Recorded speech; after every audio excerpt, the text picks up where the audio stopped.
I'm here today with Carol at Waterman's Farmer Market, and she's going to tell us a little bit about how she got involved with agritourism. So Carol, can you tell us a little about your farm? We have been in business for over 30 years. We opened in 1978. The first year we raised pumpkins and people told us, you have to offer hay rides. So we did, and that began our agritourism part of our business. We kept adding more and more items to make it more festive and offer more fun to people and give them more reason to come here to get their pumpkins. So what have been some of the activities that you added? We do have a pumpkin-eating dinosaur that's very popular. She growls and chomps on pumpkins and the chunks fall to the ground. We have mazes in our cornfield to go through at varying levels of difficulty. We have a straw bale maze that's dark and has dead ends and you crawl through it. We have pony rides here that someone else brings in. We have some farm animals that also belong to someone else. We have, we've added inflatables, bouncies and slide things that the kids love. How did you advertise? We did a weekly newspaper ad one year, I remember. We had a lot of fun making up the ads for that. We started with newspaper. We have since done some television, some radio.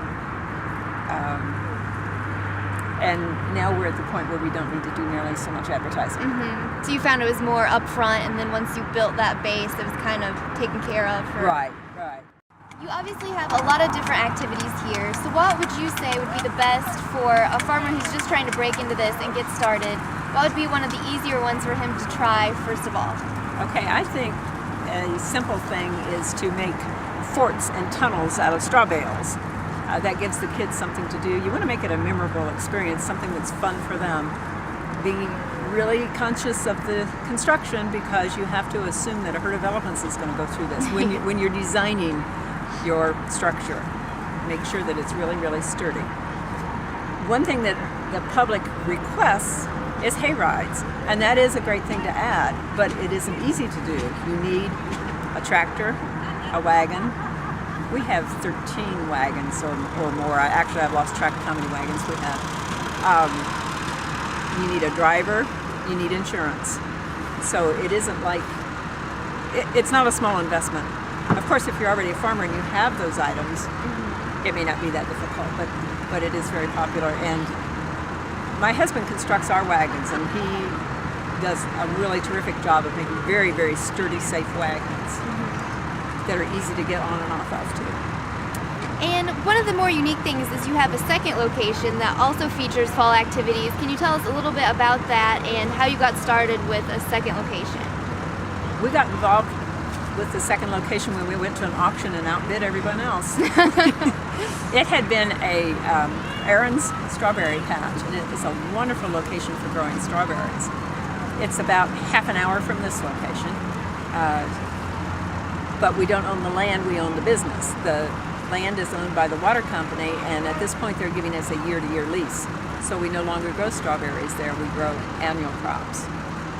We have pumpkins and sweet corn there. We sell some pumpkins there because it's a good way of protecting the crop to have activity there.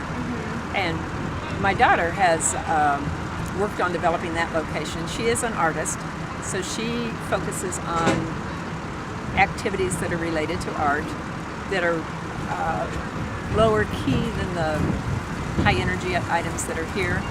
She offers a lot of make your own scarecrow, although we offer that here as well. She offers a way to make a mosaic out of Indian corn. She offers she created a puppet theater where she made scarecrows and you can come in and make your own play, and she has a little seating on some straw bales. It's really, really cute. So that's the direction she's going with that. Okay, and out of all of your activities and everything that you have going on, what would you say through all this you've learned that you want to share with another farmer who's getting started? What would be your one piece of advice? Check into insurance first. Make sure that you can be protected. You don't want to lose your assets from if you're inviting the public onto your land. So it's important to be insured to protect yourself from that, from what could come from that. All right, well, thanks, Carol. You're quite welcome.